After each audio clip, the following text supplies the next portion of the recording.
Alright, in this video I'm talking about developing an upright torso squat for athletes with long limbs and especially long legs, right? So this is part 2 in the series. Go back to part 1 if you didn't watch that first. It's basically explaining why an upright torso is important in the sport of fitness. But we're going to assume you already watched that one.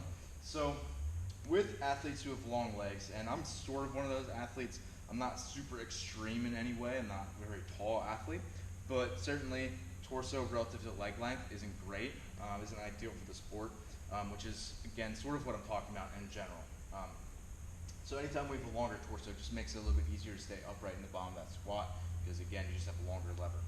So for, again, the number one thing with getting the upright torso is having the mobility to be able to do that. So basically, the ability to be able to keep your chest up while keeping your heels down, be able to get into your hips, get into your heels, or at least not get into your toes, right?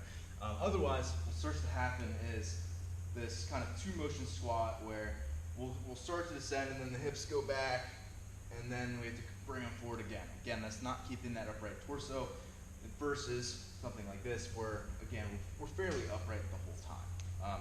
So that's really the goal with this.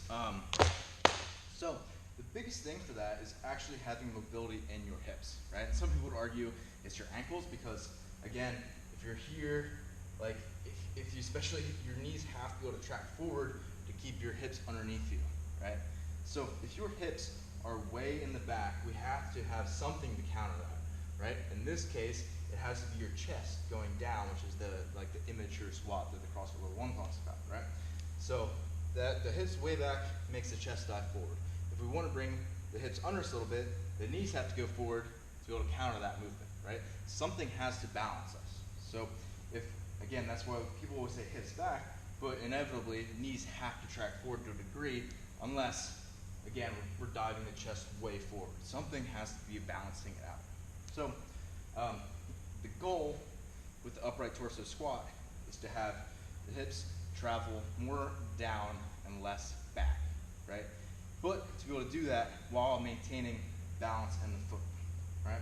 So again, we kind of think of our foot as a tripod where the heel, little toe, big toe, the feet of the tripod, we need to keep all those feet on the ground the whole time, right? So at any point, if we lose that, that's an issue.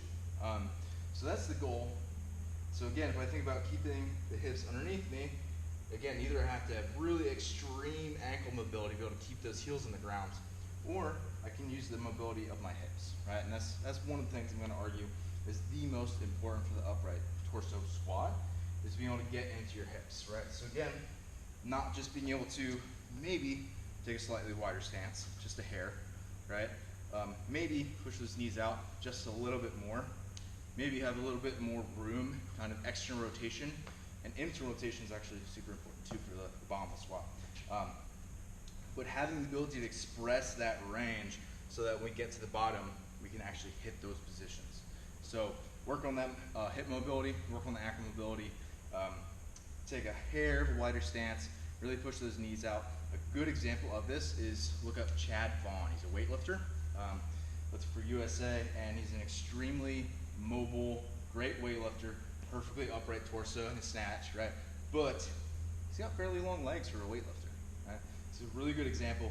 You can see he gets incredible mobility through his hips to be able to actually keep, again, hips right underneath his body to be able to maintain that upright torso and move the whole time. So look at him, and good luck with everything. Let me know if you've got any questions. Leave them in the comments below.